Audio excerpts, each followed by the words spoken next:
Good afternoon, नमस्ते। कैसे हैं आप लोग? आशा करती हूँ कि आप सभी अच्छे से होंगे, है ना। आज मैं अंकिता आप लोगों को क्या कहते हैं, आप लोगों के सामने एक बायोलॉजी का जूलॉजी वाला पोर्शन जो है, जो कि बीपीएससी टीआरई में पूछा जाता है, जूलॉजी का पार्ट जो है, उसके कुछ क्वेश्चंस लेके आई हूँ जो प्रीवियस ईयर का है ना।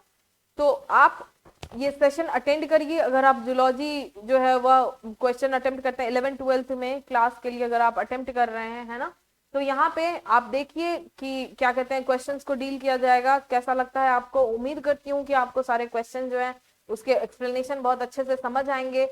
आप इस चैनल को सब्सक्राइब करिए। इस सेशन को जो है अगर आपको पसंद आए तो लाइक करिएगा, है ना। आप कमेंट करिएगा, ज्यादा से ज्यादा जो है इस पे आप अपना जो है वह रिएक्शन दीजिए, है ना, कि क्या लग रहा है आपको। और अगर हम सवाल पूछते हैं कुछ भी तो उसका जवाब भी आप कमेंट सेक्शन में जरूर दीजिएगा, ठीक है। तो बिना देरी करे चलिए क्वेश्चन पे चलते हैं, है ना। पिछले बार भी जो है कल के मैराथन सेशन में जो है जूलॉजी का थोड़ा सा पोर्शन लिया गया था, 10 क्वेश्चंस वहां पे डील करवाए गए थे। कल का जो मैराथन सेशन है आपको एससी पाठशाला के ही क्या कहते हैं पेज पे आपको मिल जाएगा वो सेशन। आज जो है, आज से यही जूलॉजी का क्लास है वो अलग से जो है वो आपके लिए अवेलेबल होगा, कि आपको कठिनाई ना हो सर्च करने में और इस वीडियो तक पहुंचने में, ठीक है। तो चलिए बिना किसी देरी के क्वेश्चन पे चलते हैं, ठीक है। चलिए, पहला बोल रहा है यहाँ पे कि क्वेश्चन बोल रहा है प्रोटीन संश्लेषण के लिए स्टार्ट कोडोन द्वारा कोडित अमीनो एसिड है, ठीक है। तो सबसे पहले तो आपको प्रोटीन संश्लेषण के बारे में पता होना चाहिए, ठीक है। प्रोटीन संश्लेषण क्या होता है? तो अगर आपने क्या कहते हैं तुम 11th-12th तक का भी अगर आपने बायोलॉजी पढ़ा होगा, ठीक है, मैं उम्मीद करती हूँ कि आपने अभी जो है ग्रेजुएशन कर लिया होगा, उसके बाद बीएड कर लिया होगा, तब जाके आप ये एग्जाम पे अटेम्प्ट कर रहे हैं। तो 11th-12th का बायोलॉजी आपको थोड़ा बहुत जानकारी जरूर होगा। मैं यह नहीं उम्मीद करती कि आपको पूरा का पूरा याद हो, लेकिन अगर वो आपको थोड़ा बहुत भी याद होगा तो आपको पता होगा कि हमारे मतलब सेल में यानी कि कोशिका में क्या होता है। सबसे पहले, ठीक है, यहाँ पे कोशिका में अगर बना रही हूँ, ठीक है, तो इस कोशिका में अंदर में जो है यहाँ पे एक केंद्रक होता है, ठीक है। इस केंद्रक के अंदर जो है अनुवांशिकी जो है वह यहाँ पे प्रेजेंट रहता है, यानी कि हमारे में डीएनए क्या है, डीएनए प्रेजेंट रहता है, ठीक है।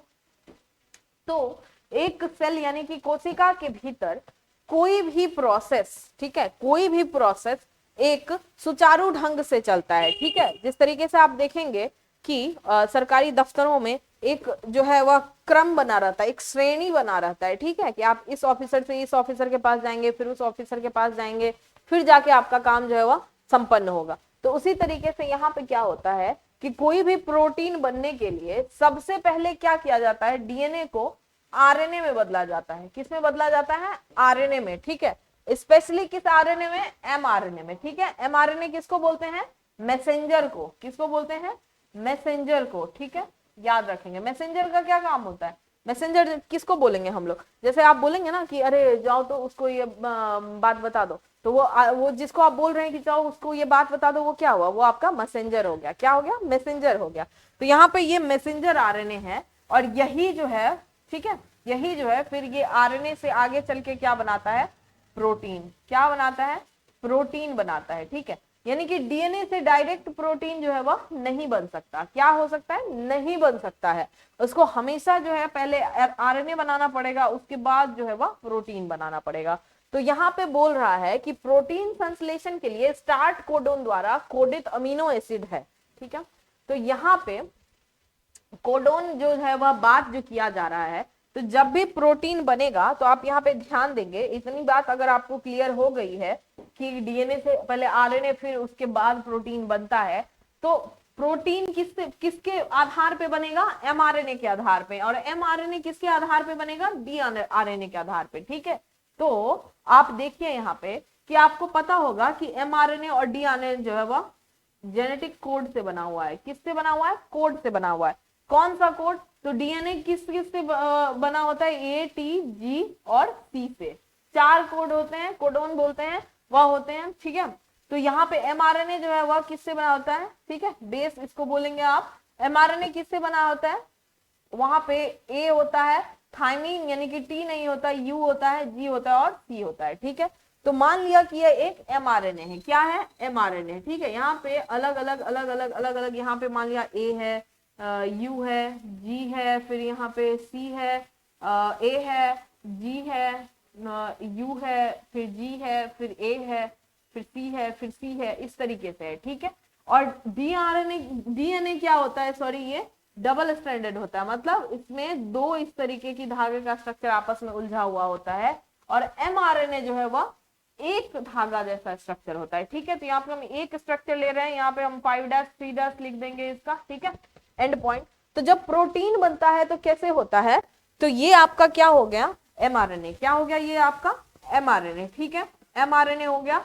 तो जब प्रोटीन बनेगा तो इसी टेम्पलेट को पढ़ते हुए बनेगा। क्या होगा? इसी टेम्पलेट को पढ़ते हुए बनेगा। मान लीजिए जैसे कि आप ट्रांसलेशन करते हैं ट्रांसलेशन, तो आप कोई भी एक लैंग्वेज में लेते हैं, कोई एक सेंटेंस लेते हैं, मान लीजिए हम इंग्लिश से हिंदी का ट्रांसलेशन का बात कर रहे हैं, तो जब आप हिंदी में बनाएंगे उसको, तो उस इंग्लिश सेंटेंस के आधार पे उसको जो है आप अनुवाद करिएगा। ठीक है, तो यहाँ पे आप समझ लीजिए कि इसी एमआरएनए का जो है वह अनुवाद किया जाता है, और वह अनुवाद करके क्या बन जाता है? प्रोटीन बन जाता है। ठीक है, प्रोटीन बन जाता है। तो यहाँ पे देखिए, सबसे पहली बात आपको यह पता होना चाहिए कि यह 3 का जो है वह एक ग्रुप बनता है। क्या बनता है? ग्रुप बनता है। ठीक है, यह 3 को जो है एक में पढ़ा जाएगा, फिर 3 को एक में पढ़ा जाएगा, फिर 3 को एक में पढ़ा जाएगा। ठीक है, तो इन तीनों को जब वो प्रोटीन बनता है तो टीआरएनए, जैसे हम एमआरएनए की बात कर रहे हैं, और भी तरह के आरएनए होते हैं, उसमें से एक है टीआरएनए।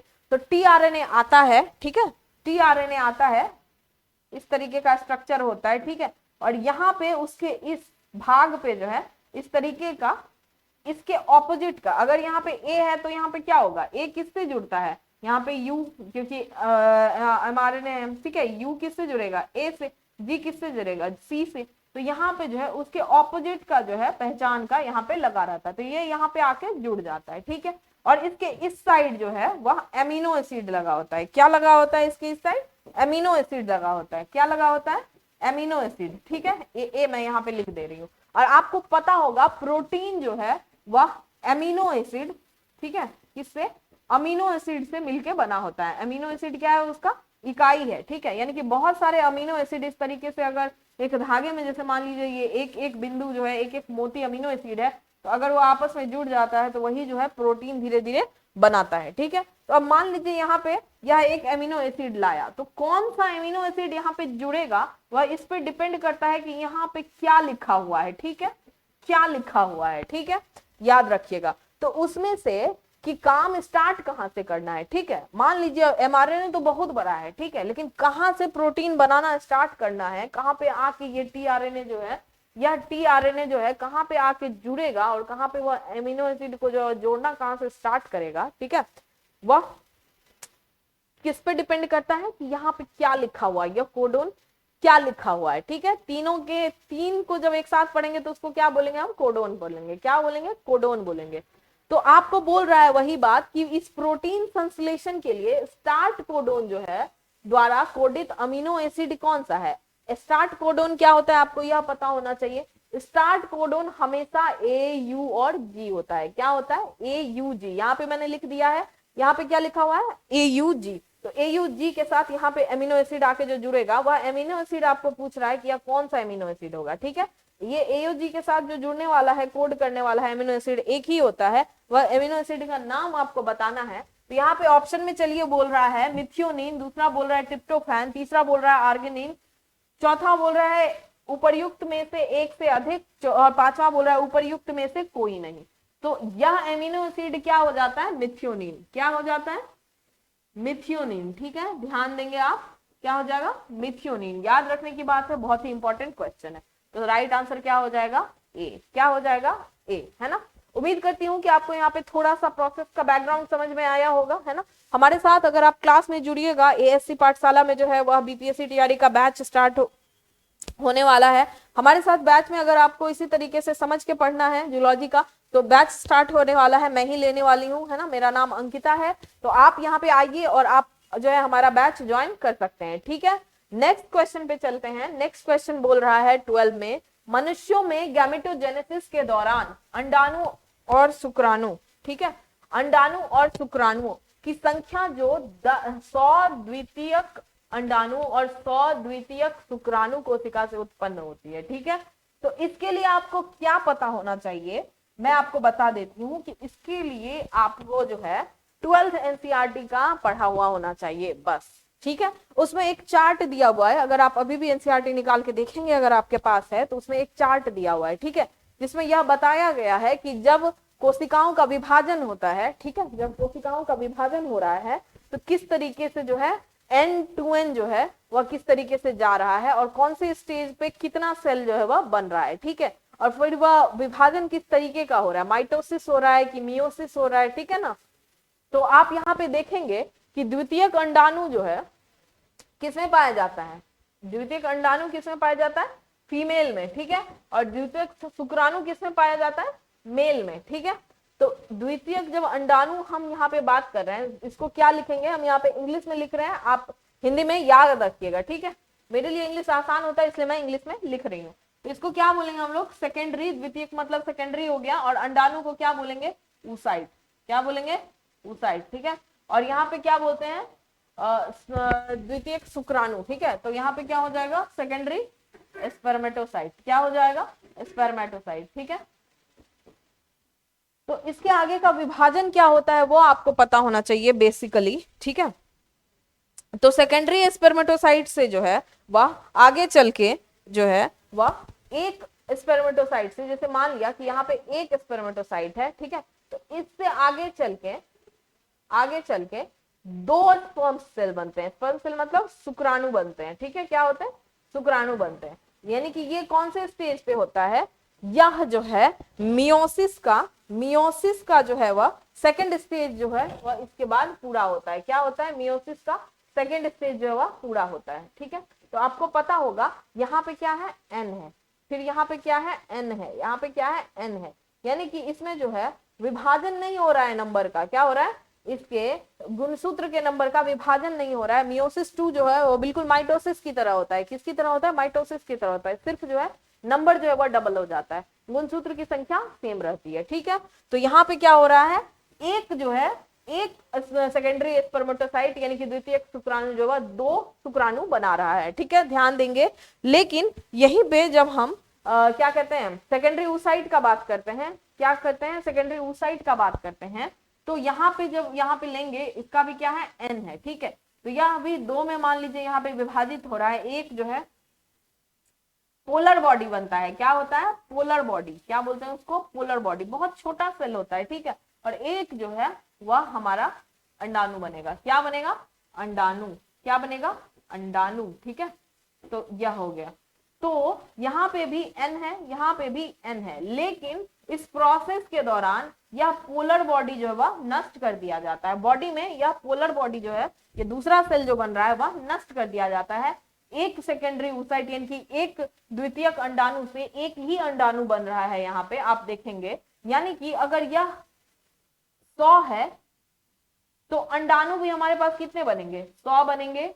अगर यह 100 है तो शुक्राणु कितने बन गए हमारे पास, 100 यहाँ बनेंगे, 100 यहाँ बनेंगे, ठीक है, यानी कि टोटल कितने होगा इससे 200, ठीक है। तो आप देखिए ऑप्शन में कि कहाँ पे यह बात बताया जा रहा है, 100 द्वितीयक अंडाणु और 100 द्वितीयक शुक्राणु कहाँ पे दिखाया जा रहा है, देखिए ऑप्शन नंबर क्या हो गया आपका, सी, ऑप्शन नंबर सी क्या हो गया आपका राइट आंसर, ठीक है।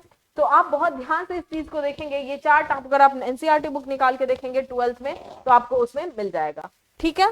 नेक्स्ट क्वेश्चन पे चले, उम्मीद करती हूँ कि आपको ये क्वेश्चन और इसमें जो लॉजिक यूज हुआ है वो बहुत अच्छे से आपको समझ में आया होगा, ठीक है। चलिए नेक्स्ट क्वेश्चन पढ़ रहे हैं, क्रॉसिंग ओवर किनके बीच होती है, ठीक है, क्रॉसिंग ओवर की बात की जा रही है। इसमें क्या है, इसमें सेल साइकिल, सेल साइकिल मतलब कोशिका जो विभाजित होती है, कोशिका जब विभाजित होती है तो वह अलग अलग स्टेज से होके गुजरती है, अलग अलग स्टेज से होके गुजरती है, तो उसी अलग अलग स्टेज को जो है साथ में मिला के क्या बोला जाता है, सेल साइकिल, ठीक है, सेल साइकिल। तो आपको यहाँ पे क्रॉसिंग ओवर बोल रहा है, क्रॉसिंग ओवर सबसे पहले तो आपको यह पता होना चाहिए कि ये कौन से में पाया जाता है, ठीक है, कौन से में पाया जाता है, तो यह जो है वह मियोसिस में होता है, किस में होता है, मियोसिस में, ठीक है, मियोसिस में। आप इंग्लिश में भी याद रखेंगे, हिंदी में भी याद रखेंगे, ठीक है, ठीक है। आप हमें कमेंट सेक्शन में बताइए कि मियोसिस को हिंदी में क्या बोलेंगे और माइटोसिस को हिंदी में क्या बोलेंगे, ठीक है। मियोसिस में आपको पता होगा दो स्टेज होता है, दो स्टेज होता है, 1 और 2, ठीक है, 1 और 2। मियोसिस 1 में क्या होता है, मियोसिस 1 में क्या होता है वह मैं अभी आपको बताऊंगी, और मियोसिस 2 में क्या होता है। ओवरव्यू दे रही हूँ, मतलब एकदम ब्रीफ में मैं बता रही हूँ ताकि ये क्वेश्चन सोल्व हो जाए, ठीक है। एक्सप्लेनेशन के साथ जो है हम इसी सारे टॉपिक्स को और चैप्टर को जो है हम क्लास में डील करेंगे। तो आप यहाँ पे एएससी पाठशाला में आके क्लास ज्वाइन करिए, बहुत जल्दी क्लास शुरू होने वाली है, जूलॉजी की भी होगी, बॉटनी की भी होगी, तो फटाफट देर मत करिए, आके ज्वाइन करिए, ठीक है। यहाँ पे चलिए हम मियोसिस 1 को पहले पता करते हैं। मियोसिस 1 में क्या होता है कि आपको गुणसूत्र के नंबर के बारे में हमने बताया था कि किसी भी 2n होता है, ठीक है, प्राणी में पहले 2n होता है। तो जब 2n से आपका विभाजन के बाद n बचता है, दोनों कोशिका में, दो कोशिकाएं बनती है एक कोशिका से, तो उसमें दोनों में n जाता है, यानी कि क्या हो रहा है यहाँ पे हाफ हो रहा है, विभाजन हो रहा है ना उसके नंबर में, गुणसूत्र के नंबर में विभाजन हो रहा है, ठीक है।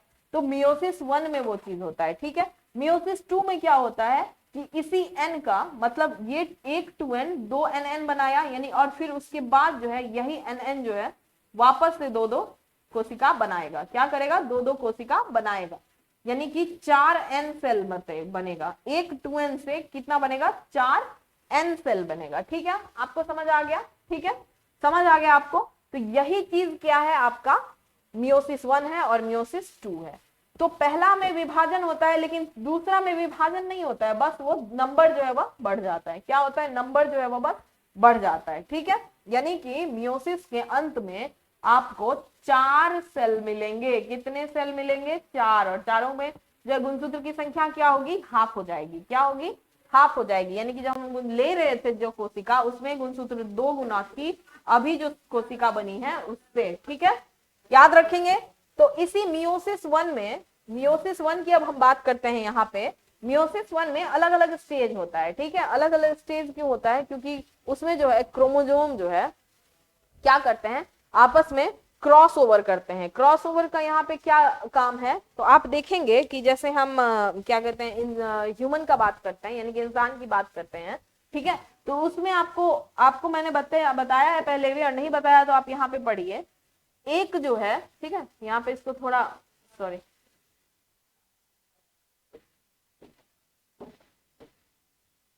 थोड़ा सा इसको मैं ऊपर करती हूँ,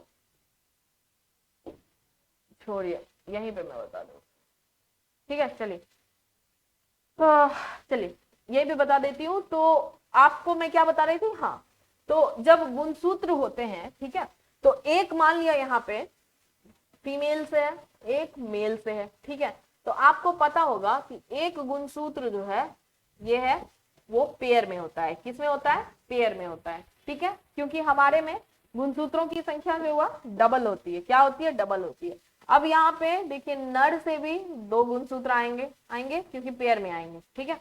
तो जब यह आगे विभाजन से पहले क्या होता है कि यह दोनों क्या होता है, यह दोनों गुणसूत्र जो है आपस में जो है वह हाइब्रिडाइज करता है। हाइब्रिडाइज का मतलब क्या होता है, यह आपस में मिलता है और यह आपस में थोड़ा थोड़ा जीन जो है वह एक्सचेंज करता है, उसको उसी प्रोसेस को क्या बोलेंगे, क्रॉसिंग ओवर, क्या बोलेंगे, क्रॉसिंग ओवर। लेकिन यानी कि आप मान लीजिए जैसे कि आप कॉलेज में पढ़ाई करते हैं तो आप मान लीजिए किसी दिन क्लास नहीं आया, आपका दोस्त है वह क्लास आया, ठीक है, या फिर आप दोनों क्लास में है लेकिन फिर भी एक किसी टीचर ने पढ़ाया, ठीक है, तो खत्म होने के बाद, क्लास खत्म होने के बाद आप उसके पास जाते हैं, बोलते सुनो ना तुम अपना थोड़ा सा नोट्स हमको दिखा दो, हम भी अपना थोड़ा सा नोट्स तुमको दिखा देते हैं। तो अब क्या हो गया, दोनों का नोट्स जो है वह पूरा हो गया, क्या हो गया, पूरा हो गया। तो आप दोनों ने क्या किया, क्रॉस ओवर किया, किस चीज का क्रॉस ओवर किया, इंफॉर्मेशन का, नॉलेज का, ज्ञान का। तो उसी तरीके से यहाँ पे किस चीज का क्रॉस ओवर हो रहा है, जीन का, क्या हो रहा है, जीन का। और किसके बीच हो रहा है, गुणसूत्रों के बीच, किसके बीच हो रहा है, गुणसूत्रों के बीच। इन दोनों गुणसूत्र को क्या बोलेंगे, इन दोनों गुणसूत्र को क्या बोलेंगे, होमोलोगस, क्या बोलेंगे, होमोलोगस, याद रखिएगा, ठीक है। होमोलोगस का मतलब ये होता है कि ये भी जो है जिस नंबर का क्रोमोजोम है ये भी उसी नंबर का क्रोमोजोम है। अगर ये मान लीजिए सेक्स क्रोमोजोम है, ठीक है, सेक्स क्रोमोजोम का नंबर क्या होता है, 23rd, क्या होता है 23rd, ठीक है। तो अगर ये 23rd क्रोमोसोम है, ये वाला पेयर, तो ये वाला भी 23rd पेयर है, ठीक है। तो उसको क्या बोलेंगे, होमोलोगस बोलेंगे, ठीक है। जैसे मान लीजिए कि जैसे रिश्ते में नहीं होता है कि लड़के वाले की तरफ से लड़का का चाचा और लड़की वाले की तरफ से लड़की का चाचा, तो दोनों क्या हो गए, दोनों चाचा चाचा हो गए अलग अलग दिशा के। तो वही चीज है कि इधर लड़की की तरफ से भी 23rd नंबर का क्रोमोसोम है और लड़के की तरफ से भी 23rd नंबर का क्रोमोसोम है, तो दोनों होमोलोगस है, यानी दोनों का रिश्ता जो है सिमिलर है अपने अपने तरफ में, ठीक है। तो इसी दो होमोलोगस क्रोमोसोम के बीच में जो यहाँ पे क्रॉस ओवर होगा, क्रॉस ओवर में होगा मतलब एक्सचेंज होगा, उसका जो है 4 स्टेज होता है। क्या होता है, 4 स्टेज होता है, ठीक है। तो यहाँ पे मैं सारे के सारे स्टेज के बारे में बस थोड़ा सा ब्रीफ में बताती हूँ, ठीक है। क्या होता है, ब्रीफ में बताती हूँ। तो यहाँ पे जो ये आपस में देखेंगे कि गुणसूत्र में, आपको पिछले क्लास में बताया गया, आप मैराथन सेशन में भी जाके उस चीज का पता लगा सकते हैं, या नहीं तो आप एनसीईआरटी में भी इस चीज से पढ़ सकते हैं कि गुणसूत्र के बीच में जो है क्या पाया जाता है, सेंट्रोमियर पाया जाता है। क्या पाया जाता है, सेंट्रोमियर, जहां पे आके दोनों गुणसूत्र जो है आपस में चिपक जाते हैं, यानी कि चिपटे हो जाते हैं, उसी कंस्ट्रक्शन को, मतलब उसी जुड़ाव वाली जो जगह होती है उसको क्या बोलेंगे, सेंट्रोमेयर। तो पहले, सबसे पहले उस दोनों को अलग करेंगे, यानी कि हर एक गुणसूत्र जो है उसका 2 धागा जो है ऐसे करके दिखेगा हमको, 2 धागा जो है दिखेगा हमको, ठीक है। तो यह हो गया 1, यह हो गया 2, ठीक है, समझ गए। तो जब क्या कहते हैं, क्रॉसिंग ओवर होता है तो क्या होता है, बताइए क्या होता है। तो सबसे पहले इसमें जो है आपस में जो है ये दोनों जो है क्रॉस ओवर करेगा, ठीक है। तो ये वाला जो है इसके साथ करेगा, ये वाला जो है इसके साथ करेगा, ये वाला इसके साथ करेगा, ये वाला इसके साथ करेगा, मतलब एक्सचेंज करेगा, नोट्स का अदला बदली करेगा, ठीक है। तो उसके बाद जो है नया 2 पेयर बन के निकलेगा। क्या होगा, नया 2 पेयर बन के निकलेगा यहाँ पे, ठीक है। नया 2 पेयर जो है वह बन के निकलेगा। उसमें कुछ चीज जो है, जैसे मान लीजिए ये इस तरीके का था और ये इस तरीके का था, ठीक है। तो उसमें कुछ चीज जो है वह पिताजी की तरफ से रहेगा, कुछ चीज जो है वह माता जी की तरफ से रहेगा, ठीक है। आप देख रहे हैं कैसे चीज कपड़ा सा बन जाता है, यानी कि कुछ पोर्शन इसका टूट के आ गया, कुछ पोर्शन इसका लग गया उसमें, ठीक है। तो इस लगने टूटने के प्रोसेस को, इससे इस बनने के प्रोसेस में 4 स्टेज होता है। क्या होता है, 4 स्टेज होता है। उसको क्या लिखा जाता है, पहला स्टेज आता है आपका लेप्टोटीन। क्या होता है, लेप्टोटीन, ठीक है। दूसरा स्टेज क्या होता है आपका, जाइगोटीन। क्या होता है, जाइगोटीन, ठीक है। तीसरा स्टेज क्या होता है आपका, पैकेटीन। क्या होता है, पैकेटीन, ठीक है, पैकेटीन। और चौथा स्टेज क्या होता है आपका, डिप्लोटीन। क्या होता है, डिप्लोटीन, ठीक है। और उसके बाद आपका क्या हो जाएगा, डाइकाइनेसिस। डाइकाइनेसिस का मतलब ये हुआ कि उसका जो केंद्रक है वह भी अलग हो जाएगा, ठीक है। डाइकाइनेसिस आप छोड़िए, उसको आप कंसीडर भी नहीं करेंगे। ये 4 स्टेज जो है वो आप कंसीडर करेंगे। लिप्टोटीन में क्या हो जाएगा आपका, कि यह जो है वह अलग होगा, ठीक है, दोनों अलग अलग में होगा। फिर जाइगोटीन में क्या हो जाएगा कि दोनों आके, जैसे एक यहाँ पे है एक यहाँ पे है, तो ये इस तरीके से क्रॉस ओवर करेगा, ये इस तरीके से क्रॉस ओवर करेगा, ठीक है, क्रॉस ओवर कर गया। फिर उसके बाद जो है क्या कहते हैं, यह जाइगोटीन में जो है थोड़ा थोड़ा पास आता है, ठीक है, थोड़ा थोड़ा पास आएगा। पैकेटीन में कंप्लीट क्रॉस ओवर हो जाएगा और डिप्लोटीन में क्या हो जाता है, फिर वो अलग हो जाता है। क्या होता है, अलग हो जाता है। तो किस तरीके से पास होता है, इस तरीके से, ठीक है। आप देखिए इस तरीके से वो पास आ रहा होता है तो वह जाइगोटीन होता है। लेप्टोटीन में क्या होता है, वह इस तरीके से 2 अलग अलग स्ट्रैंड बन जाता है, ठीक है। और यहाँ पे क्या है आपका, ये वाला स्टेज जो है क्रॉसिंग ओवर का, वो किस में आएगा आपका, पैकेटीन में आएगा। किस में आएगा, पैकेटीन में आएगा, ठीक है। फिर डिप्लोटीन में क्या होता है, यही क्रॉसिंग ओवर के बाद फिर दोनों अलग हो जाते हैं। क्या हो जाते हैं, अलग हो जाते हैं। लिप्टोटीन में क्या होता है कि ये जो अलग अलग जो है गुणसूत्र था वह बस अलग होते हैं, ठीक है। एक जो है, एक दोनों, इसको क्या बोलेंगे, सिस्टर क्रोमेटिड। क्या बोलेंगे, सिस्टर क्रोमेटिड, मतलब ये दोनों बहनें हैं जो आपस में जुड़ी हुई थी, अभी थोड़ी देर के लिए अलग हुई हैं, सो दैट कि नोट्स एक्सचेंज हो सके, ठीक है, नोट्स एक्सचेंज हो सके, ठीक, समझ गए। तो आपको पूछ रहा है इसमें सिंपल सा क्वेश्चन, क्रॉसिंग ओवर किन के बीच होता है। उम्मीद करती हूँ आपको काला रंग का अक्षर दिखाई दे रहा होगा, है ना। इसमें थोड़ा ज्यादा जगह नहीं था और मैं चाहती थी कि ये सारा चीज आपको इसी बोर्ड पे रहे, तो इसलिए मैंने ऊपर से ही लिख दिया है, ठीक है। तो आप देखेंगे पहला ऑप्शन बोल रहा है प्रोफेज 1 की पैकेटीन अवस्था में समरूप गुणसूत्र गैर बहन क्रोमेटिडों के बीच, ठीक है। दूसरा बोल रहा है प्रोफेज 1 की पैकेटीन अवस्था में गैर समरूप, समरूप किसको बोलेंगे, होमोलोगस को। आप ध्यान दीजिए यहाँ होमोलोगस लिखा है ना, उसको क्या बोलेंगे हम लोग, समरूप, ठीक है। हिंदी में आप थोड़ा सा कनेक्ट करेंगे, ठीक है। गैर समरूप मतलब क्या हुआ, नॉन होमोलोगस। क्या हो गया, नॉन होमोलोगस, मतलब जो 23 नहीं है, समझ गए आप। अगर हम 23 का 22 से क्या कहते हैं कंपेयर करते हैं, या 21 नंबर क्रोमोसोम से कंपेयर करते हैं, आपको पता होना चाहिए कि इंसानों के अंदर 23 पेयर ऑफ गुणसूत्र होता है, ठीक है। ये सारी छोटी छोटी बातें मुझे बतानी ना पड़े, और अगर बतानी है तो वो अभी आप कमेंट सेक्शन में जो बताइए कि हाँ मैम थोड़ा सा और आप जो है वो शुरुआत से बताइए, ठीक है, बेसिक से बताइए, तो आप मुझे वो बताएंगे, ठीक है। मैं अभी ये अज्यूम कर रही हूँ कि आपने 11-12 पढ़ा होगा, मिनिमम 11-12 पढ़ा होगा, ठीक है। मुझे पता है ग्रेजुएशन में ज्यादातर बच्चे नहीं पढ़ते हैं, ठीक है, ज्यादा ध्यान नहीं देते हैं, लेकिन 11-12 जो है अगर आप तैयारी कर रहे हैं, तो अगर आपने नहीं पढ़ा है तो 11-12 आपको रिवाइज करना बहुत जरूरी है, क्योंकि आप उन्हीं को पढ़ाने वाले हैं, है ना, तो वो तो आपको पढ़ना ही पड़ेगा, है ना। तो क्या हो गया यहाँ पे, दूसरा में बोल रहा है कि प्रोफेज 1 की अवस्था में गैर समरूप गुणसूत्रों के गैर वहन क्रोमेटिडों के बीच, ठीक है। तो तीसरा बोल रहा है प्रोफेज 1 की जाइगोटीन अवस्था में समरूप गुणसूत्र के गैर वहन क्रोमेटिडों के बीच, और चौथा बोल रहा है उपर्युक्त में एक से अधिक और उपर्युक्त में से कोई नहीं। तो आप फटाक से हमको सबसे पहले तो इसका आंसर दीजिए। अभी मैंने पूरा का पूरा प्रोसेस आपको समझाया है कि नहीं, बताइए। तो आप आंसर जो है बहुत आसानी से दे पाएंगे। क्या होगा आपका, आपको मैंने बताया था कि मियोसिस 1 का स्टेज होता है, मियोसिस में 4 स्टेज होता है, आपको पता है कोई भी सेल विभाजन में 4 स्टेज होता है। क्या होता है बताइएंगे आप, प्रोफेज, मेटाफेज, ठीक है, प्रोफेज, मेटाफेज, एनाफेज और टीलोफेज। क्या क्या होता है, prophase, metaphase, anaphase and telophase, ठीक है, टीलोफेज। तो यहाँ पे जो मैं ये 4 आपको बता रही थी मियोसिस 1 का, वो मियोसिस 1 में जो इस 4 स्टेज होता है उसमें से भी प्रोफेज स्टेज का था। क्या था, प्रोफेज स्टेज का था। मियोसिस 1 के प्रोफेज को क्या बोलेंगे, प्रोफेज 1 बोलेंगे। मियोसिस 2 के प्रोफेज को क्या बोलेंगे, प्रोफेज 2 बोलेंगे। बहुत सिंपल सा इसमें लॉजिक है, ठीक है। तो इसी प्रोफेज 1 में, यानी कि प्रोफेज में क्या होता है, तैयारी होता है, ठीक है। प्रोफेज में क्या होता है, केंद्रक के अंदर जो है गुणसूत्रों का प्रॉपर, मतलब वो गुणसूत्र जो है वो दिखाई देने से पहले जो अपना जो है ना एक अपना आकलन जो करते हैं, एकदम डीएनए से मिक्स होकर जो गुणसूत्र में प्रॉपर बदलता है वह होता है, ठीक है। तो वह प्रोफेज में हो गया। मेटाफेज में क्या होता है, मेटाफेज में है सारे के सारे गुणसूत्र जो है वह एक सीधी रेखा में जो है इस तरीके से अरेंज हो जाते हैं, ठीक है, एकदम बीचों बीच, ठीक है। और एनाफेज में क्या होता है, फिर वही जो है बहन वाला जो होता है, क्या है यहाँ पे देखिए आप, बहन क्रोमेटिड। बहन क्रोमेटिड जो है वह आपस में अलग हो जाती है, अलग अलग छोड़ के तरफ चले जाती है, वो क्या हो गया, एनाफेज। और फिर दोनों छोड़ पे जो है अलग अलग जो 2 केंद्रक बन जाते हैं उसको क्या बोलेंगे, टीलोफेज। क्या बोलेंगे, टीलोफेज, ठीक है। ओवरव्यू मैंने दिया है, मैं उम्मीद करती हूँ कि आपको इतना पता होगा। तो इसके हिसाब से प्रोफेज 1 के कौन से स्टेज में देखिए आपका यहाँ पे क्रॉसिंग ओवर हो रहा है। तो मैंने आपको बताया था लेप्टोटीन में अलग होते हैं, जाइगोटीन में थोड़ा पास आते हैं, पैकेटीन में क्रॉसिंग ओवर होता है, डिप्लोटीन में फिर से अलग हो जाते हैं। तो यानी कि पैकेटीन में होता है, तो आप देखिए पैकेटीन अवस्था दिया हुआ है। अब गैर बहन में होता है कि बहनों में होता है, आप बताइए।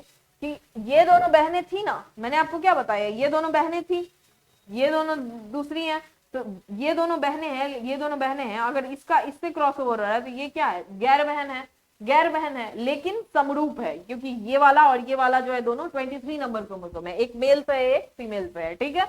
तो यहाँ पे दोनों समरूप है, लेकिन आपस में दोनों गैर बहन है, यानी कि ये दोनों ही आपस में बस बहन है, बाकी इसके अलावा जो भी है सब गैर बहन है, ठीक है। तो गैर बहन समरूप गुणसूत्र होगा, पैकेटीन अवस्था में होगा और प्रोफेज 1 में होगा। तो राइट आंसर आपको यहाँ पे क्या हो जाएगा, राइट आंसर क्या हो जाएगा, ऑप्शन नंबर ए। क्या हो जाएगा आपका, ऑप्शन नंबर ए, ठीक है। मैं कोशिश करूंगी कि थोड़ा क्लीन लिखने का, ठीक है, लेकिन मुझे बहुत ज्यादा स्पेस इससे मिल नहीं रहा है, तो मुझे समझ नहीं आ रहा मैं कहाँ पे लिखूं। चलिए नेक्स्ट क्वेश्चन। क्वेश्चन है आपका 40 नंबर, महिला प्रजनन तंत्र की बार्थोलिन ग्रंथियां कहाँ स्थित होती है, ठीक है। सबसे पहले तो आपको ये पता होना चाहिए कि महिला प्रजनन तंत्र में बार्थोलिन ग्रंथियां होती है। बहुतों को तो यही नहीं पता होगा कि बार्थोलिन ग्रंथियां भी होती है। अगर नहीं पता है तो आप यानी कि बहुत ज्यादा डिटेल में आपने पढ़ा नहीं है, ठीक है। तो आपको सबसे पहले मैं बता दूं कि महिला प्रजनन तंत्र में, ठीक है, महिला प्रजनन तंत्र में, ठीक है, जो वजाइना होता है, वजाइना मतलब योनि जो होता है, उसके मतलब लुब्रिकेशन के लिए, मतलब उसमें जो है सुचारू ढंग से जो है उसमें थोड़ा थोड़ा लिक्विड होना चाहिए, ठीक है, थोड़ा थोड़ा लिक्विड उसके चारों बगल होना चाहिए। वहां का स्किन जो है बहुत ज्यादा जो है वह कोमल होता है, ठीक है। तो उस त्वचा को सही रखने के लिए जो है वहां पे लुब्रिकेशन चाहिए, और उसी लुब्रिकेशन के लिए क्या होता है, यह बार्थोलिन ग्रंथियां होती है इसके दोनों तरफ। कहाँ होती है, इसके दोनों तरफ क्या होती है, बार्थोलिन ग्रंथियां। क्या होती है, बार्थोलिन, बार्थोलिन ग्लैंड्स बोलते हैं ग्रंथियों को इंग्लिश में, तो मैं यहाँ पे लिख देती हूँ, आपको हिंदी में यहाँ पे लिखा हुआ है, ठीक है। तो यह महिला प्रजनन तंत्र में जो है वो पाई जाती है। कहाँ पे पाई जाती है, वजाइना के दोनों साइड। क्या होता है? वजाइना के दोनों साइड। वजाइना को क्या बोलेंगे हम लोग यहाँ पे? योनि बोलेंगे। क्या बोलेंगे? योनि बोलेंगे। तो आप देख लीजिए कहाँ पे है ऑप्शन, गर्भाशय के दोनों तरफ, गर्भाशय ग्रीवा के बाहर, योनि के दोनों तरफ, उपर्युक्त में एक से अधिक, उपर्युक्त में से कोई नहीं। तो ऑप्शन नंबर क्या हो जाएगा आपका? सी हो जाएगा। क्या हो जाएगा आपका? ऑप्शन नंबर सी हो जाएगा। ठीक है, ठीक है। नेक्स्ट क्वेश्चन पे चलते हैं। नेक्स्ट क्वेश्चन आपका बोल रहा है कि ऑप्शन नंबर क्या कहते हैं, और हाँ इसमें एक चीज और मैं बता दूं कि बार्थोलिन ग्लैंड जो है, ठीक है, वह मेल के यानी कि जो क्या कहते हैं नर होते हैं उसके किसी एक ग्लैंड के समरूप होते हैं। क्या होते हैं? समरूप होते हैं। ठीक है, यानी कि जो काम फीमेल में बार्थोलिन ग्लैंड करता है वही काम मेल में एक ग्लैंड करता है। आपको उसका नाम जो है कमेंट सेक्शन में बताना है, उसका नाम कमेंट सेक्शन में बताना है। उसको एक और नाम से जाना जाता है। ठीक है, एक और नाम से जाना जाता है उसका, मैं मतलब निक नेम काइंड ऑफ है, तो वो मैं यहाँ पे लिख देती हूँ। क्या होता है वो? Copper gland. क्या होता है? Copper gland. इसका जो मेन नाम है, ठीक है, मेन नाम आपको बताना है ऑप्शन में, सॉरी कमेंट सेक्शन में बताना है। ठीक है, वो भी बी से स्टार्ट होता है, हिंट दे रही हूं मैं, बी से स्टार्ट होता है। ठीक है, आप बताएंगे हमें कि उसका नाम क्या है। ठीक है, यानी कि वो भी लुब्रिकेशन में जो वो हेल्प करता है, लेकिन वो मेल यानी कि नर में पाया जाता है और यह फीमेल यानी कि महिला में पाया जाता है। ठीक है, नेक्स्ट क्वेश्चन पे चलेंगे हम लोग। नेक्स्ट क्वेश्चन 15 बोल रहा है F2 संतति में यदि जीनोटाइप, ठीक है, और फेनोटाइप दोनों एक अनुपात 2:1 का समान अनुपात दिखाते हैं तो क्या पता चलता है? तो आपको मैंने जीनोटाइप और फिनोटाइप के बारे में पिछले क्लास में, जो मैराथन सेशन के एंड में होगा आपका जूलॉजी का, उसमें बताया है। आज फिर यहाँ पे हम डील करते हैं यहाँ पे जीनोटाइप और फेनोटाइप क्या होता है। ठीक है, बने रहिए आप हमारे साथ इस सेशन में। अगर आपको सेशन अच्छा लग रहा है, चीजें समझ आ रही है, तो आप कमेंट करिए, सब्सक्राइब करिए चैनल को, लाइक करिए और आगे हमारे साथ जूलॉजी के इसी सेशन में आगे भी आप अटेंड करिए। ठीक है, चलिए तो जेनोटाइप और फेनोटाइप देख रहे हैं, तो सबसे पहले हम जेनोटाइप देखेंगे। जेनोटाइप क्या होता है?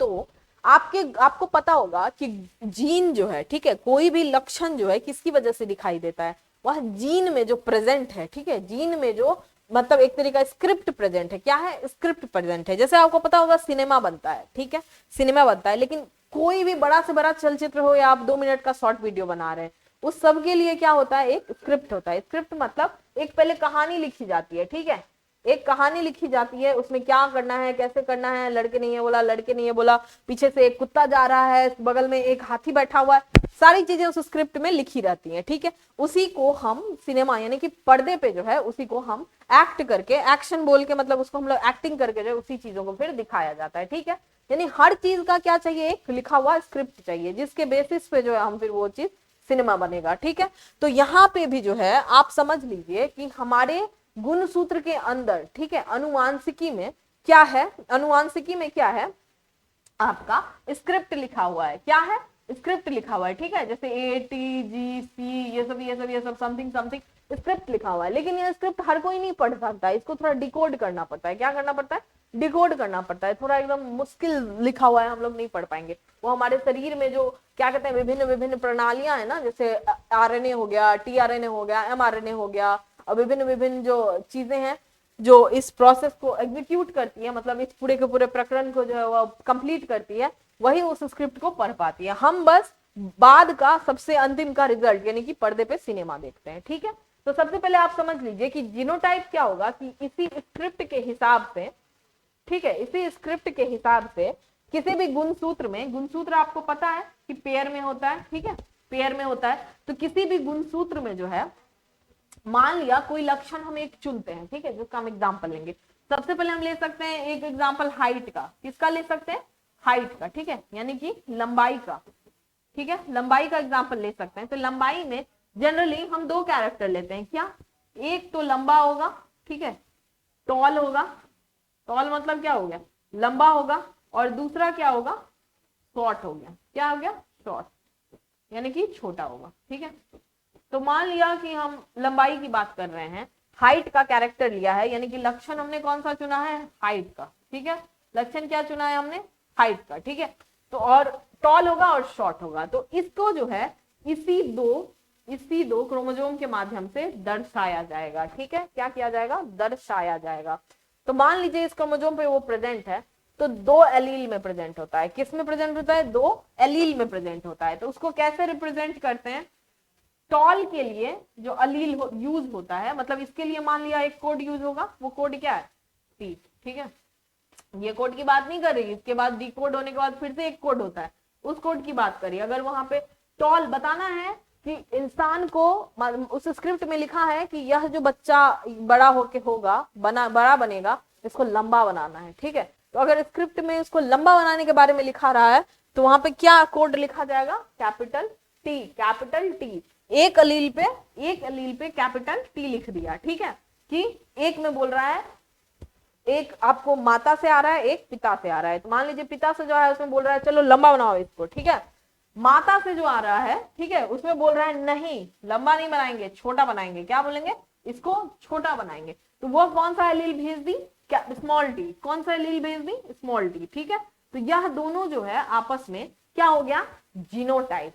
ठीक है, क्या हो गया, यह जीनोटाइप। ठीक है, ध्यान देंगे, यह क्या हो गया, जीनोटाइप। ठीक है, यानी कि उस बंदे में, यानी कि उस इंसान में जीन लेवल पे, ठीक है, क्रोमोसोम गुणसूत्र लेवल पे क्या प्रेजेंट है, कौन सा कोड प्रेजेंट है, क्या स्क्रिप्ट लिख के भेजा गया है, वह स्क्रिप्ट क्या कहलाएगा, आपका जीनोटाइप। ठीक है, समझ गए आप। ठीक है, अब यही कैपिटल टी और स्मॉल टी यानी कि टॉल और शॉर्ट को जब हम, ठीक है, जब हम एक क्रॉस ओवर में देखते हैं, क्रॉस मतलब क्रॉसिंग क्या बोलेंगे अब यहाँ पे देखें, तो हो सकता है कि इसी दो चीज से, यहाँ पे देखिए कैपिटल टी स्मॉल टी है। ठीक है, तो कैपिटल टी यहाँ पे भी स्मॉल टी है। ठीक है, बच्चे बन गए जिनके पास ऐसे हैं। अब मान लीजिए यह एक मेल है, ठीक है, और यह एक फीमेल है। ठीक है, अब इनके भी आगे बच्चे बन रहे हैं। ठीक है, तो पहले बनेंगे ऐसे, ठीक है, फिर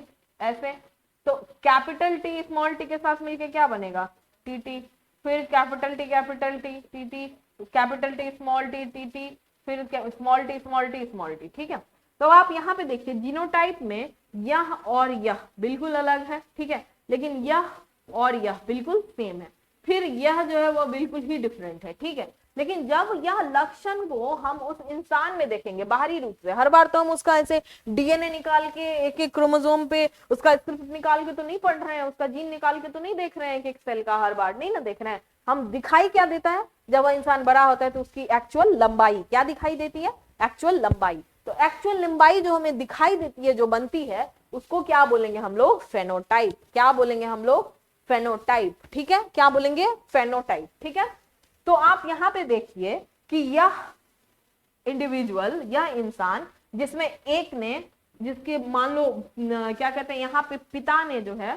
पिता ने कैपिटल टी वाला स्क्रिप्ट भेजा था, माता ने स्मॉल टी वाला स्क्रिप्ट भेजा था, यह भी जो है वह लंबा बन जाएगा। क्या बन जाएगा, लंबा बन जाएगा। क्यों, क्योंकि यहाँ पे ये डोमिनेंट एलील है, लंबा होना एक डोमिनेंट एलील है, और अगर डोमिनेंट एलील प्रेजेंट रहता है तो रेसेसिव एलील जो है, ठीक है, उसका जो है असर नहीं होता, उसका कोई सुनता नहीं है, बोलता नहीं हम है ना, मेरा लक्षण दिखाई देगा। ठीक है, तो वह भी लंबा हो जाता है। यहाँ पे अगर माता और पिता दोनों से अगर कैपिटल टी यानी लंबे होने का स्क्रिप्ट आया है, तब भी वो इंसान जो है वह लंबा हो जाएगा। ठीक है, फिर यहाँ पे देखिए एक कैपिटल एक स्मॉल है, फिर भी वह इंसान लंबा हो जाएगा। यहाँ पे क्या है, स्मॉल टी है, यानी कि माता ने भी कहा जाओ तुम छोटे हो जाओ, पिता ने भी कहा जाओ तुम छोटे हो जाओ। ठीक है, तो यहाँ पे क्योंकि उसको बचाने के लिए एक भी डोमिनेंट एलील नहीं आया, क्या हुआ, डोमिनेंट एलील नहीं आया, तो ये क्या हो जाएगा, छोटा हो जाएगा। क्या हो जाएगा, छोटा हो जाएगा। ठीक है, यह नॉर्मल तरीका है, यह नॉर्मल तरीका है कि किस तरीके से जीनोटाइप और फिनोटाइप जो वह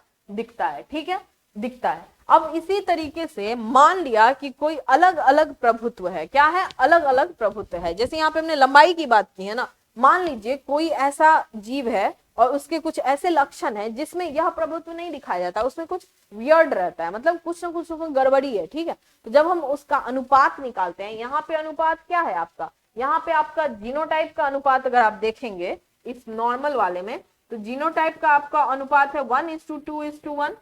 ठीक है, और फिनोटाइप का अनुपात क्या है, 3:1। ठीक है, यानी कि 3 एक जैसा है, एक अलग है। फिनोटाइप मतलब 3 लंबा है, एक छोटा है, और जीनोटाइप मतलब एलील के लेवल पे 2 समान है, एक अलग है और फिर एक अलग है, यानी 1 2 1। ठीक है, तो यही चीज जब आप देखेंगे F2 संतति, मतलब यहाँ पे पहला संतति क्या बना था, कैपिटल टी स्मॉल टी, फिर उसी दोनों में जो है जब क्या कहते हैं क्रॉसिंग करवाया गया तो फिर से यह F2 जनरेशन बना था। क्या बना था? F2 generation. F2 जनरेशन को किसको बोलते हैं? फिलियल 2 को, फिलियल 1 फिलियल 2, ठीक है। यानी कि F1 मान लीजिए दादाजी के बाद जब आपके पिताजी माताजी होते हैं वो F1 होते हैं और हम लोग जो हो गए वो क्या हो गए? F2 हो गए। समझ गए? यह जनरेशन की बात की जा रही है, ठीक है। चलिए तो आप यहाँ पे देखेंगे कि पूछा जा रहा है F2 संतति में यदि जीनोटाइप और फेनोटाइप दोनों 1:1 का समान अनुपात दिखाते हैं तो क्या पता चलता है? जनरली देखा जाएगा कि जीनोटाइप और फेनोटाइप में अलग अलग अनुपात दिखता है, लेकिन कभी कभी यह देखा जाता है कि फेनोटाइप में भी जो है वह क्या आ जाता है? 1:2:1, ठीक है। फेनोटाइप में मतलब लक्षण में भी जो है वह अंतर आ जाता है। क्या अंतर आ जाता है? कि जिसमें असमान एलील है, असमान स्क्रिप्ट जिसमें दिखा गया है, उसका एक तीसरा लक्षण बन जाता है। यानी कि अगर दोनों सेम दिया हुआ है कैपिटल कैपिटल वाला तो लंबा बनेगा। मान लिया कि हम यहाँ पे दूसरे लक्षण से बात करते हैं, रंग से बात कर लेते हैं, ठीक है। क्योंकि स्नैपड्रैगन आपने देखा होगा सांझी फूल होता है, ठीक है, एकदम झाड़ियों की तरह उगता है। स्नैपड्रैगन आप सर्च करेंगे गूगल में तो आपको दिखा देगा। उसमें जो है रेड और व्हाइट कलर का जनरली फ्लावर होता है, ठीक है, और कभी कभी पिंक कलर का भी फ्लावर होता है। तो उसमें क्या होता है? उसको आर से मान लीजिए आप हम दिखा रहे हैं, ठीक है, कैपिटल आर और स्मॉल आर से, ठीक है। तो जब कैपिटल आर स्मॉल आर रहेगा तो वह कौन सा कलर दिखा देगा? Pink colour. कौन सा कलर? Pink colour. जब दोनों कैपिटल आर रहेगा तो कौन सा कलर दिखा देगा? रेड कलर, ठीक है। और जब दोनों स्मॉल आर रहेगा तो कौन सा कलर दिखा देगा? White colour. तो यहाँ पे देखिए लक्षण में एक भी रहता था यहाँ पे तो अपना प्रभुत्व चला लेता था, लेकिन यहाँ पे एक भी रहने पे लाल जो कि एक डोमिनेंट कलर है वह अपना प्रभुत्व नहीं चला पाता, यानी कि इनकम्प्लीट डोमिनेंस हो रहा है। क्या होता है? अधूरा प्रभुत्व हो रहा है, ठीक है। तो अधूरा प्रभुत्व जो होगा तो यहाँ पे इसका फिनोटिपिक रेशियो भी क्या आ जाएगा? 1:2:1, ठीक है। यानी जीनोटिपिक और फिनोटिपिक दोनों रेशियो सेम आ जाएगा। ऑप्शन में आप देखेंगे तो मोनोहाइब्रिड क्रॉस, मोनोहाइब्रिड मतलब एक लक्षण को लेकर हम ये क्रॉस कर रहे हैं, दो लक्षण साथ में नहीं रख रहे हैं। मोनोहाइब्रिड क्रॉस में अधूरा प्रभुत्व जो है इसका राइट आंसर हो जाएगा, ठीक है। राइट आंसर जो है वह ऑप्शन नंबर ए हो जाएगा, ठीक है। ऑप्शन नंबर क्या हो जाएगा? ए हो जाएगा, ठीक है। आप ध्यान देंगे इस चीज को। तो उम्मीद करती हूँ कि आपको क्वेश्चन बहुत अच्छे से समझ में आया होगा, ठीक है, बहुत अच्छे से समझ में आएगा। नेक्स्ट पे हम लोग चलते हैं, ठीक है। नेक्स्ट पे हम लोग चलते हैं। यहाँ पे क्वेश्चन बोल रहा है 16 में कि निम्नलिखित में से कौन सा एंजाइम प्रकृति के दौरान डीएनए के दो स्ट्रैंडों को अलग करता है? प्रतिकृति के दौरान, सॉरी, ठीक है, प्रतिकृति के दौरान जो है वह अलग करता है। तो प्रतिकृति को हम लोग क्या बोलेंगे? प्रतिकृति को हम लोग क्या बोलेंगे? रेप्लिकेशन। क्या बोलेंगे? रेप्लिकेशन, ठीक है। इसका मैं बहुत कॉमन एग्जांपल मैं ये दे सकती हूँ आपको, जैसे आप क्या बोलते हैं फोटोस्टेट करते हैं ना, फोटोस्टेट करते हैं ना, फोटोस्टेट कॉपियर में मशीन में डालते हैं, आप निकालते हैं। तो रेप्लिकेशन भी वही हुआ, जब डीएनए अपना फोटोकॉपी बनाता है, मतलब अपना सेम सेम बना रहा है, ठीक है, अपना सेम सेम निकाल रहा है, प्रिंट पे प्रिंट किए जा रहा है, ठीक है, तो उसी को क्या बोलेंगे? डीएनए रेप्लिकेशन बोलेंगे, ठीक है, यानी कि प्रतिकृति बनाना, ठीक है, फोटोस्टेट करना बोलते हैं उसको। तो इसमें बोल रहा है कि कौन सा एंजाइम जो है उसमें यूज करता है, किस चीज के लिए यूज करता है? तो आपको पता होगा डीएनए जो है वो डबल हेलिक्स स्ट्रक्चर में रहता है। किस में रहता है? डबल हेलिक्स स्ट्रक्चर में, यानी कि दो स्ट्रैंड रहता है इसमें, ठीक है, दो स्ट्रैंड जो है उसमें रहता है, ठीक है। तो इन दोनों स्ट्रैंड को जैसे मान लिया कि आपने क्या कहते हैं दो पेज है, ठीक है, दो पेज है इस तरीके से, ठीक है, वो आपस में ऐसे करके जुड़ा हुआ है, तो आप दोनों को अलग अलग करेंगे तब ना, एक एक करके फोटोकॉपी में डालेंगे तो दोनों का फोटोकॉपी बनेगा। तो यहाँ पे वही चीज किया जा रहा है, इस दोनों स्ट्रैंड को, इस दोनों जो दो आपको धागे जैसी जो दो डीएनए दिख रहा है, इस दोनों स्ट्रैंड को जो है, ठीक है, दोनों स्ट्रैंड को पहले अलग किया जाता है, ठीक है। यहां से आप मान लीजिए यहां से जो हम इसको अलग करेंगे, ठीक है, अलग करेंगे तो दोनों दो ऐसे करके सीधा सीधा दो धागा बनेगा। इसको अलग करने में जो है कौन सा एंजाइम यूज होता है वो आपको पता करना है। तो पहला ऑप्शन बोल रहा है डीएनए पॉलीमरेज। डीएनए पॉलीमरेज जो है वो फोटोकॉपी करने में यूज होता है, ठीक है, फोटोकॉपी करने में मतलब नंबर बढ़ाने में यूज होता है, ठीक। हेलिकेज जो है वह क्या करता है? जब आपको यहाँ बताया था मैंने कि डबल हेलिक्स स्ट्रक्चर रहता है, ठीक है, डबल हेलिक्स मतलब आपस में तो ये उलझा हुआ है, उसके बाद भी इस तरीके से अमेट दिया गया है, ठीक है। स्प्रिंग किस तरीके से रहता है? मान लीजिए स्प्रिंग को ऐसे खोलेंगे तो आप देखेंगे वो ऐसे ऐसे सीढ़ीनुमा आकृति में जो है ऐसे ऐसे घुमा हुआ रहता है। तो आप समझ लीजिए जैसे दो धागे का दो मतलब वायर का आप स्ट्रिंग लीजिए और उसको जब आप ऐसे करके स्प्रिंग की तरह मोड़ेंगे तो वो जिस तरीके का स्ट्रक्चर बनाएगा उसको क्या बोलेंगे, डबल हेलिक्स। जैसे आप देखे होंगे कि वायर जो होता है, जब हम ये कोई बिजली तार का काम करते हैं तो उसको जब हम अमेठ रहे होते हैं उसमें बहुत सारी छोटी छोटी रेसाएं होती है, ठीक है, आप समझ लीजिए उसमें 2 रेसाएं हैं, उसको जो आप इस तरीके से अमेठ रहे हैं तो जो स्ट्रक्चर बन रहा है ना उसका ऐसे करके, तो उसको क्या बोलेंगे, डबल हेलिक्स। क्या बोलेंगे उसको, डबल हेलिक्स। तो इस डबल हेलिक्स को इस तरीके से भी वो मुड़ा हुआ है और आपस में भी वो दोनों जो है उलझा हुआ है, तो वाले वो जो हेलिक्स जो बना हुआ है उसको हटाने के लिए हेलिकेज यूज होता है, ठीक है, हेलिक्स को डिसॉल्व करने के लिए हेलिकेज यूज होता है। और क्या कहते हैं, आपको क्या कहते हैं इसको, क्या कहते हैं, यहाँ पे क्या बोला जा रहा है, एंजाइम प्रतिकृति, हाँ, दोनों स्ट्रैंडों को अलग करने के लिए, यानी कि इसमें से कौन सा हो जाएगा आप बताएंगे, हेलिकेज। क्या हो जाएगा आपका, हेलिकेज, यानी कि वो हेलिक्स जो है वो खुलेगा तो दोनों अलग अलग हो जाएंगे, ठीक है, क्या हो जाएंगे, दोनों अलग अलग हो जाएंगे। पॉलीमरेज आपको पता है प्रतिकृति बनाने में यूज होता है, ठीक है। नेक्स्ट ऑप्शन क्वेश्चन पे आप चलेंगे, जल्दी जल्दी करना है इसको थोड़ा फिनिश, ठीक है। तो 17 नंबर क्वेश्चन है, यहाँ पे बोल रहा है, आज का 7वां क्वेश्चन है, साइटोप्लाज्मिक वंशानुक्रम को मातृ वंशानुक्रम भी कहा जाता है क्योंकि, ठीक है, तो आपको पता होना चाहिए साइटोप्लाज्मिक वंशानुक्रम से क्या मतलब है, ठीक है। तो हम सबसे पहले जो है प्रजनन पे चलेंगे, यहाँ पे निषेचन की जो प्रक्रिया होती है आपको सबसे पहले वहां पे ध्यान देना है, ठीक है। निषेचन की प्रक्रिया में क्या होती है, यहाँ पे जो है ओवम यानी कि अंडाणु जो है वह एक बड़ा बॉडीगार्ड का लेयर है, ठीक है। बॉडीगार्ड मतलब क्या हुआ, यहाँ पे बहुत सारा लेयर लगा हुआ है, ठीक है। जोना पेल्लुसुडा हो जाता है, कोरोना रेडियाटा हो जाता है, सब है, ठीक है। तो जब मान लीजिए कि एक स्पर्म आता है यानी कि शुक्राणु आता है, ठीक है, जब एक शुक्राणु आता है तो वह क्या करेगा, इस तरीके से आएगा, ठीक है, यहाँ पे आएगा, यहाँ पे उसका हेड जो है वो डिसॉल्व होगा, यहाँ पे अपना न्यूक्लियस जो है वो इसके अंदर छोड़ देगा और यह गिर जाएगा, ठीक है। तो न्यूक्लियस जब अपने अंदर छोड़ता है तो आप ये समझिए कि इतने बड़े शुक्राणु में से, ठीक है, इतने बड़े शुक्राणु में से क्या गया, क्या गया, बस बस इसका न्यूक्लियस गया, क्या गया, न्यूक्लियस गया, ठीक है। एक कोशिका में क्या क्या एसेंशियल होता है, कोशिका में पूरा का पूरा सेल चाहिए होता है, ठीक है, यानी कि साइटोप्लाज्म यानी कि कोशिका द्रव भी चाहिए आपको। साइटोप्लाज्मिक मतलब क्या हुआ, कोशिका द्रव्य वाला, ठीक है। तो कोशिका द्रव्य वाला पार्ट भी चाहिए आपको, केंद्रक भी चाहिए। केंद्रक किसको बोलेंगे, न्यूक्लियस को बोलेंगे, ठीक है, किसको बोलेंगे, न्यूक्लियस को बोलेंगे, ठीक है।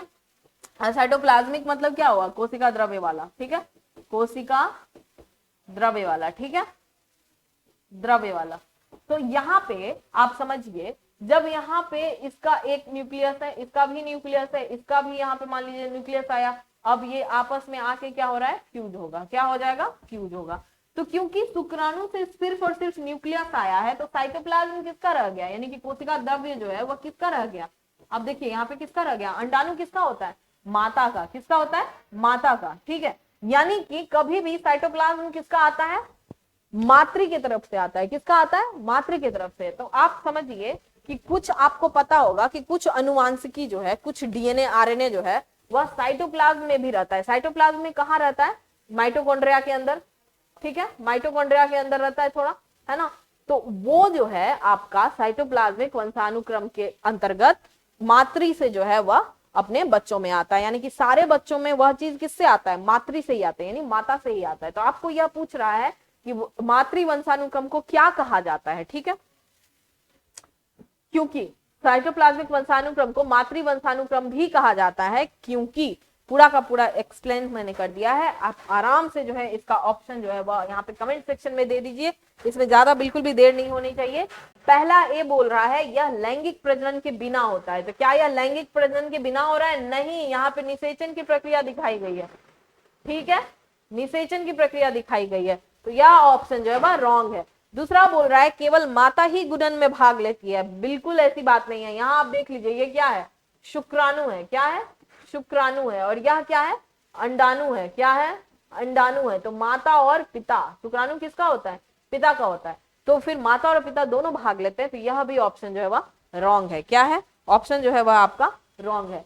सी नंबर बोल रहा है युग्मनज का अधिकांश कोशिका द्रव्य डिंब द्वारा प्रदान किया जाता है। डिंब किसको बोलते हैं, अंडाणु को बोलते हैं भाई, ये सेम नाम है, ठीक है, आपको एक से अधिक नाम भी याद रखना है इसलिए, ताकि आप ऑप्शन में कंफ्यूज ना हो जाए। युग्मनज किसको बोलेंगे, तो यहाँ पे ये दोनों फ्यूज करने के बाद जो एक और कोशिका बनाएगा, नया कोशिका, जिसको इंग्लिश में हम लोग क्या बोलते हैं, फर्स्ट कोशिका जो बनेगा, जिसको क्या बोलेंगे, जायगोट बोलेंगे। क्या बोलेंगे? जायगोट। यानी कि युग्मनज जो बनेगा उसमें अधिकांशतः कोशिका द्रव्य किसका आएगा? बताइए यहाँ पे किसका आएगा? मातृ का आएगा। ठीक है, किसका आएगा? मातृ का आएगा। मातृ क्या दे रही है? मातृ डिंब दे रही है, यानी कि अंडाणु दे रही है। ठीक है, इसीलिए उसको क्या बोलते हैं? साइटोप्लाज्मिक वंशानुक्रम को मातृ वंशानुक्रम भी बोला जाता है। ठीक है, उम्मीद करते हैं कि क्वेश्चन आपको बहुत अच्छे से समझ आया होगा। नेक्स्ट पे चलते हैं। अगर आपको समझ आ रहा है चीजें तो आप कमेंट करना, लाइक करना, सब्सक्राइब करना बिल्कुल नहीं भूलिए। ठीक है ना, हमारा इसी से मोरल जो है वह बूस्ट होता है। क्या होता है? मोरल बूस्ट होता है। चलिए, और अगर आपको यह ज्वाइन करना है बैच तो बहुत जल्दी जो है जूलॉजी और बॉटनी दोनों का बैच स्टार्ट हो रहा है। मैं ही लेने वाली हूँ क्लासेस, तो आप यहाँ पे एएससी पाठशाला में ज्वाइन करेंगे। नीचे यहाँ पे आप देख सकते हैं, यहाँ पे एड्रेस दिया हुआ है, यहाँ पे आपको फोन नंबर दिया हुआ है। आप इंक्वायरी कर सकते हैं और पता लगा सकते हैं कि बैच जब से स्टार्ट हो रहा है और आप आके ज्वाइन कर सकते हैं। ठीक है, हिंदी इंग्लिश दोनों में बताया जाएगा। क्या किया जाएगा?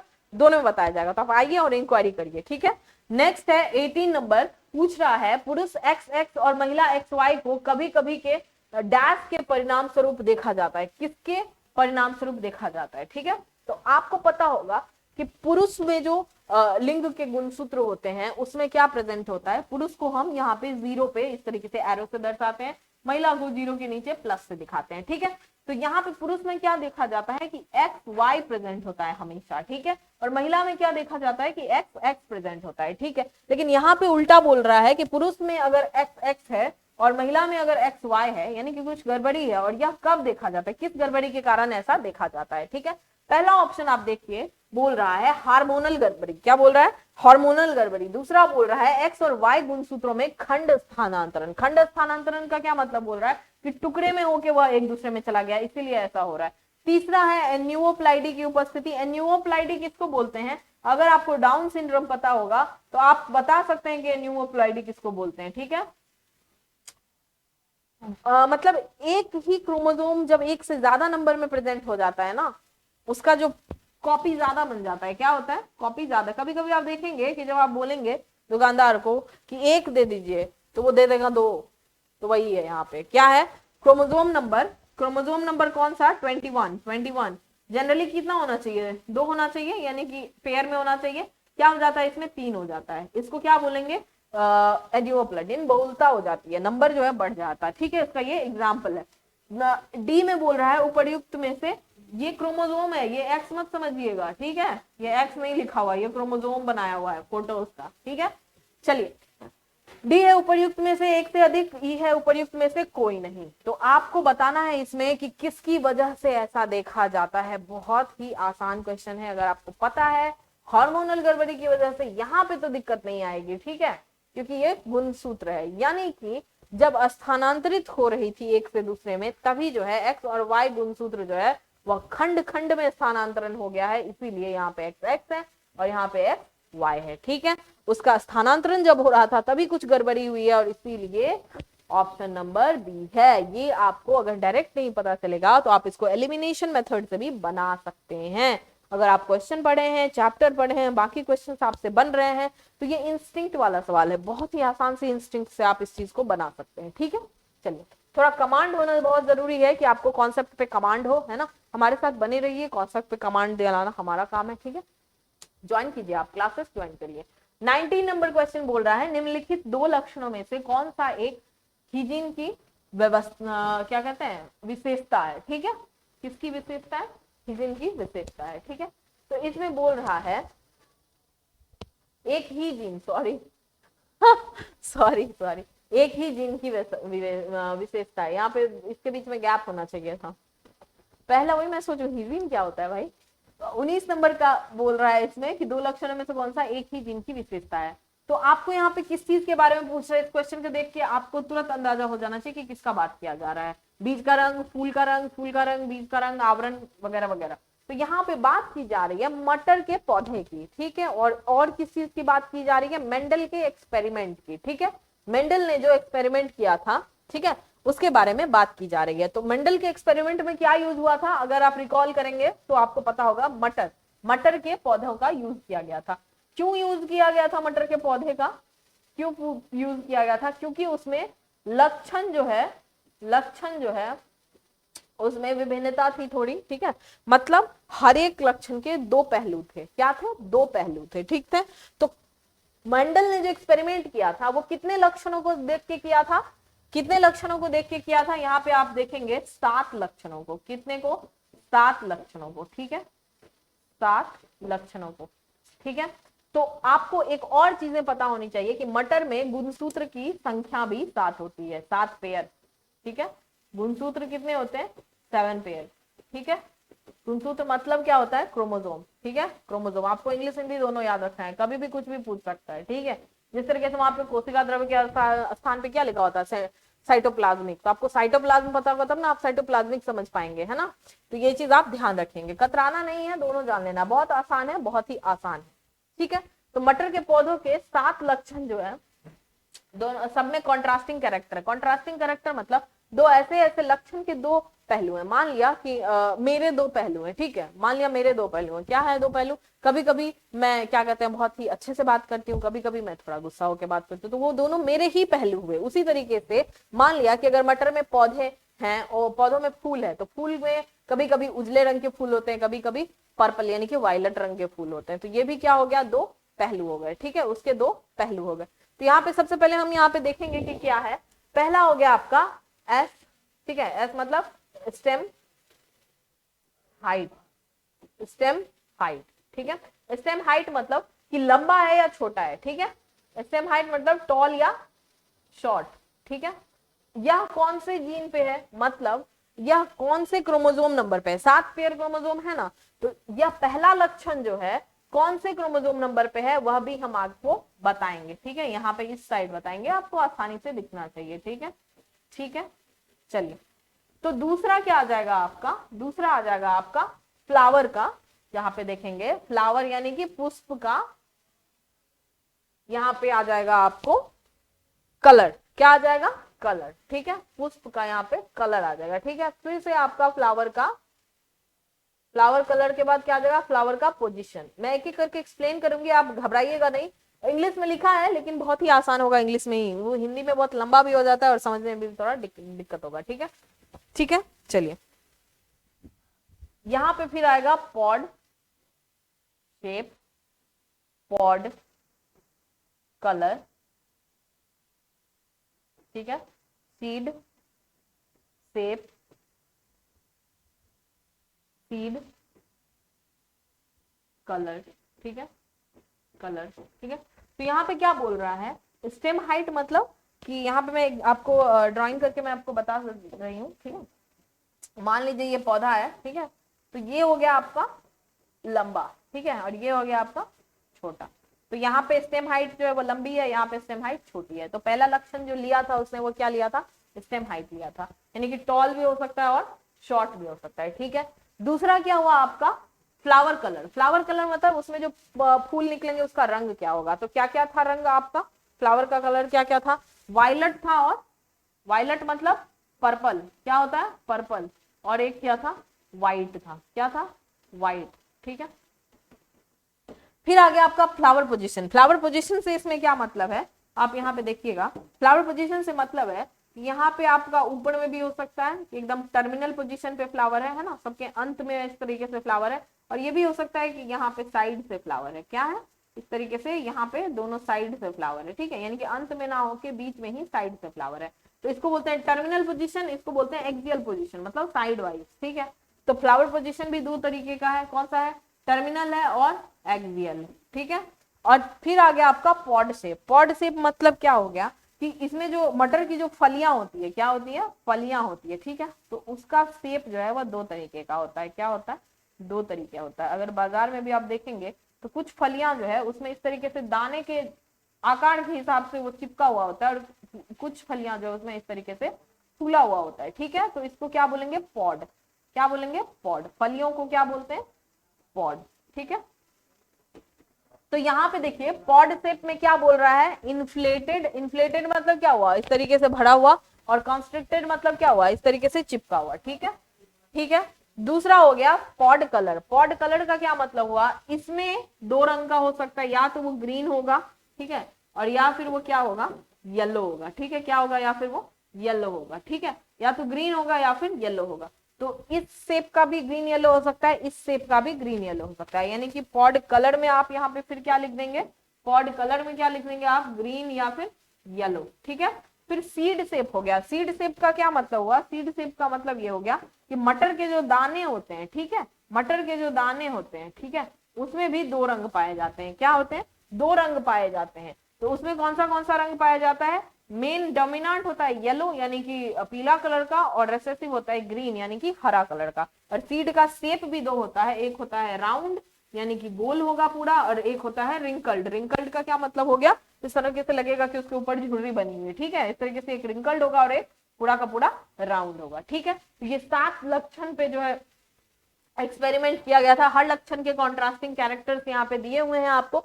अब आपको यहाँ पे यह जानना है, जो कि इंपॉर्टेंट है, मोस्ट ऑफ द लोग नहीं करते हैं लेकिन मैं आपको यहाँ पे बता रही हूँ, ठीक है। तो अब आपको यहाँ पे ये जानना है कि यह कौन से क्रोमोसोम नंबर पे था, ठीक है। तो आपको एक सिंपल सा फॉर्मूला याद रखना है, अगर आप इसी हिसाब से इसको याद रखते हैं तो कैसे, एस एफ पी एस, ठीक है। एस एफ पी एस पे क्या हो जाएगा, पहले स्टेम बताना है, फिर फ्लावर बताना है, कलर और पोजीशन, फिर पॉड बताना है, शेप और कलर, फिर सीड बताना है, शेप और कलर, ठीक है। तो यहाँ पे देखिए, तो स्टेम हाइट जो है वह कौन से नंबर क्रोमोसोम पे होता है, 4 पे, क्या होता है, 4 पे। फ्लावर कलर जो है वह कौन से नंबर क्रोमोसोम पे होता है, 1 पे, ठीक है, 1 पे। फ्लावर पोजीशन जो है वह कौन से नंबर पे होता है, 4 पे, ठीक है। तो 4 1 4 हो गया। पॉड शेप किस पे होता है, फिर से 4 पे होता है, 4 1 4 4। फिर यहाँ पे पॉड कलर हो गया 5 पे, फिर यहाँ पे सीड शेप हो गया 7 पे, और यहाँ पे सीड कलर हो गया 1 पे, किस पे होता है, 1 पे, ठीक है। तो यहाँ पे मैंने आपको बताया था कि 7 पेयर है, यानी कि गुणसूत्र 7 पेयर है। तो आप देखिए कि यहाँ पे कौन सा पूछ रहा है, दो लक्षणों में से कौन सा एक ही जीन की विशेषता है। एक ही जीन की विशेषता होने के लिए क्या होना पड़ेगा, सबसे पहले तो हम ये दिमाग रहे कि एक क्रोमोसोम पे कम से कम होना चाहिए, अगर वो एक ही जीन है तो, है ना, अगर एक ही जीन है तो एक ही क्रोमोसोम का होगा ना वो पार्ट। तो सबसे पहले आप देखिए कि एक ही जीन का विशेषता वाला कौन सा है यहाँ पे, ठीक है। तो देखिए क्या बोल रहा है, आपको ऑप्शन पे जाएंगे, आप क्या बोलेगा, आपको ऑप्शन पे जाएंगे, ठीक है। तो पहला बोल रहा है बीज का रंग और आकार, बीज का रंग क्या बोल रहा है, ठीक है, फ्लावर कलर और फ्लावर, ठीक है, शेप। तो बीज का रंग और बीज का जो आकार होता है, पॉड शेप और सॉरी सीड शेप और सीड कलर, बीज का रंग बोल रहा है वो एक 5 पे है और एक 7 पे है, वो नहीं होगा। फूल का रंग और स्थान, फूल का रंग मतलब फ्लावर कलर और फ्लावर पोजीशन, या एक 4 पे है और एक 1 पे है, ठीक है, नहीं होगा। फिर बोल रहा है फूल का रंग और बीज का आवरण, फूल का रंग क्या है, 1 पे है, और बीज का आवरण यानी कि सीड का क्या कहते हैं, आवरण कैसा होगा, आवरण का रंग देखा जाएगा। बीज का आवरण का रंग देखिए यहाँ पे, सॉरी आवरण राउंड है या रिंकल्ड है वो चीज, हाँ सॉरी रंग देखिए यहाँ पे, ठीक है, उल्टा यहाँ पे मैंने लिख दिया था, यहाँ पे येलो ग्रीन होगा, शेप में आपका राउंड और रिंकल्ड होगा, थोड़ा सा वही कर लीजिएगा। तो आवरण जो है, आवरण का रंग भी क्या है, 1 पे है। तो यानी कि फ्लावर का कलर और आवरण का, बीज के आवरण का कलर दोनों जो है एक ही क्रोमोसोम पे है, यानी कि वह एक ही जीन की विशेषता होगी, एक ही जीन की विशेषता होगी। अगर आप यही सीक्वेंस में इसको नोट करते हैं तो आपको बस ये याद रखना है 4 1 4 4 5 7 1, ठीक है, बस इतना याद रखना है। कुछ कुछ चीजें निमोनिक्स से याद की जाती है, और बायोलॉजी में निमोनिक्स बहुत ज्यादा काम आता है। निमोनिक्स हुआ मतलब आपने इसका एक कुछ ऐसा शॉर्ट फॉर्म जो ट्रिक बनाते हैं उसी को आप निमोनिक्स बोलते हैं, ठीक है। नेक्स्ट क्वेश्चन पे चलें, last question of the day है, बोल रहा है आरडीएनए प्रौद्योगिकी में क्या कहते हैं, डीएनए अणुओं को काटने के लिए निम्नलिखित में से किस एंजाइम का उपयोग किया जाता है। आरडीएनए मतलब क्या हुआ, आरडीएनए मतलब क्या हुआ, यहाँ पे आर का मतलब है रिकॉम्बिनेंट, क्या है, रिकॉम्बिनेंट, ठीक है, रिकॉम्बिनेंट डीएनए प्रौद्योगिकी का मतलब क्या हो गया, टेक्नोलॉजी, क्या हो गया, टेक्नोलॉजी, ठीक है। इसमें क्या किया जाता है, सबसे पहले तो आप ये जानिए, रिकॉम्बिनेंट डीएनए टेक्नोलॉजी में ये एक प्रौद्योगिकी का पार्ट है, ठीक है। इसमें क्या किया जाता है कि एक डीएनए को दूसरे डीएनए से आप फ्यूज करके कुछ ना कुछ बना रहे हैं, ठीक है, आप जीव का एक डीएनए निकाल रहे हैं, उसमें जो इंटरेस्टेड मतलब आपका जीन का टुकड़ा है उसको इससे निकाल के इसमें डाल रहे हैं ना, आप मिक्स मैच करते रहते हैं, मतलब रिकम्बाइन करते रहते हैं चीजों को, ठीक है, अपने क्या कहते हैं, अपने बेनिफिट के हिसाब से, आपका जो इंटरेस्ट है उस इंटरेस्ट के हिसाब से आप उसमें काम करते हैं, ठीक है। तो उसमें पूछ रहा है कि उसमें डीएनए अणुओं को काटने के लिए अगर आप एक को दूसरे से मिलाने वाले हैं, पहले यहाँ पे कट लगाना पड़ेगा, यहाँ पे भी कट लगाना पड़ेगा, इसको रिमूव करेंगे इसको यहां से उठा के यहाँ पे एडजस्ट करेंगे, ठीक है। तो आपको पूछ ये रहा है कि किस एंजाइम का यूज किया जाता है उसी अणुओं को काटने के लिए, डीएनए को काटने के लिए, यहाँ पे 5' 3' मान लीजिए है, इसको काटने के लिए जो है यहाँ से कौन से एंजाइम का यूज करते हैं। आपको यह भी पता होना चाहिए कि हमारे बॉडी का, हमारे सेल का सबसे ज्यादा फंक्शन जो है वह एंजाइम द्वारा किया जाता है। किसके द्वारा किया जाता है? एंजाइम द्वारा मेडिएटेड होता है, ठीक है। तो यहाँ पे कौन सा एंजाइम है आपको बताना है। पहला है लाइगेज, लिगेज भी आप उसको पढ़ सकते हैं, ठीक है। तो यह किसमें यूज होता है? यह चिपकाने में यूज होता है। क्या होता है? चिपकाने में। ये समझिए तो ग्लू है। राइबोन्यूक्लियेज क्या है? राइबोन्यूक्लियेज जो है, आप यहाँ से राइबोन्यूक्ली से आपको पता चलेगा कि आरएनए रिलेटेड समथिंग होगा, क्योंकि आरएनए का क्या फुल फॉर्म होता है? Ribonucleic acid. तो राइबोन्यूक्लियेज जो है वो आरएनए पे काम करता है। क्या किस पे काम करता है? आरएनए पे काम करता है।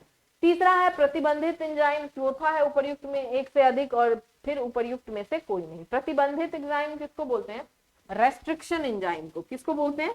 रेस्ट्रिक्शन एंजाइम को, ठीक है, रेस्ट्रिक्शन एंजाइम को, ठीक है। तो प्रतिबंधित, यहाँ पे रेस्ट्रिक्शन क्यों यूज हुआ है, यही राइट आंसर है आपका। आपको मैं थोड़ा एक्सप्लेन करती हूँ। तो यहाँ पे रेस्ट्रिक्शन वर्ड इसलिए यूज हुआ है क्योंकि जब आप एक डीएनए का टुकड़ा लेते हैं, ठीक है, डीएनए का टुकड़ा लेते हैं, आप उस पे जो कट मार रहे हैं ना यहाँ से यहाँ पे, तो आप इसको इतने दूर के टुकड़े को रेस्ट्रिक्ट कर रहे हैं। रेस्ट्रिक्ट मतलब आपने यहाँ पे एक बाउंड्री लगा दिया, आपने यहाँ पे बाउंड्री लगा दिया कि इतना दूर का टुकड़ा ही हमारा लिया जाएगा। तो इस रेस्ट्रिक्ट करने के प्रोसेस की वजह से इस एंजाइम का नाम क्या है? Restriction enzyme. क्या है? रेस्ट्रिक्शन एंजाइम नाम है, ठीक है। थोड़ा सा आपके बेहतर याद रखने के लिए मैंने थोड़ा सा आपको बैक स्टोरी दिया है, ठीक है। रेस्ट्रिक्शन एंजाइम मतलब इस चीज यहाँ से रेस्ट्रिक्शन जो है वो क्रिएट कर रहा है, ठीक है। समझ में आया आपको? ये 20 का ऑप्शन नंबर सी हो जाएगा। क्या हो जाएगा? ऑप्शन नंबर सी हो जाएगा। तो ये क्लास जो है जूलॉजी का यहीं पे खत्म होता है, ठीक है। आगे और भी क्लासेस आएंगे, आप बने रहिए। इस चैनल को सब्सक्राइब करिए, इस वीडियो को ज्यादा से ज्यादा लाइक करिए। अगर आपको समझ में आ रहा है तो आप कमेंट सेक्शन में जो जाके जो बताइए हमें कि आपको इसमें कि क्या अच्छा लग रहा है, और अगर कुछ गड़बड़ी है, आपको कुछ और डिटेल में इसको जानना है ना, या फिर थोड़ा कम डिटेल में जानना है, तो वह भी चीजें आप कमेंट सेक्शन में जो है वह जाके लिखिए, है ना। अगर आपको एक्सप्लेनेशन अच्छा लगता है तो आप अपने फ्रेंड्स से, आपके साथ जो पढ़ रहे हैं, आपके साथ जो तैयारी कर रहे हैं, उनके साथ भी शेयर करिए, है ना। ऐसी पाठशाला पे मैं अंकिता जूलॉजी और बॉटनी का बीपीएससी तैयारी का 11th-12th के क्लास वाला जो है वह बैच लेने वाली हूँ, ठीक है। बाकी साइंस का जो बायोलॉजी पोर्शन है वो भी मैं ही पढ़ाती हूँ। तो आप ऐसी पाठशाला को जरूर ज्वाइन करिए। यहाँ पे आपका एड्रेस दिया हुआ है, यहाँ पे आपका फोन नंबर दिया हुआ है, ठीक है ना। आप चाहें तो इसका स्क्रीनशॉट ले सकते हैं, आप यहाँ पे इंक्वायरी कर सकते हैं, है ना। अगर आपको एक्सप्लेनेशन अच्छा लगता है, और अगर आप कुछ और कोई ऐसा पेपर है जो स्पेशली आप उसका एक्सप्लेनेशन देखना चाहेंगे, तो वो भी आप कमेंट सेक्शन में लिख सकते हैं, है ना। उम्मीद करती हूँ आप आज का ये सेशन आपके लिए बहुत ही क्या कहते हैं लाभदायक साबित हुआ होगा, है ना। तो अंत में मैं जो है आप लोगों को बहुत सारी शुभकामनाओं के साथ आगे इसी तरफ पढ़ते रहने के लिए और तैयारी करते रहने के लिए और अपने लक्ष्य को प्राप्त करने के लिए जी जान से आप लगे रहिए, मेहनत करिए। आपके साथ हम भी यहाँ पे आपके लिए जो है वह काम कर रहे हैं, है ना। आपके लिए ही हमने इतना मेहनत करके इन सारी चीजों को बताया है कि आप अपनी सफलता को जरूर पाए, है ना। आपकी सफलता ही हमारी सफलता है ना। तो यहीं तक ये खत्म करते हैं आज का सेशन। नेक्स्ट सेशन में भी आप बने रहिएगा। तब तक के लिए बहुत बहुत धन्यवाद, ठीक है। चलिए बाय।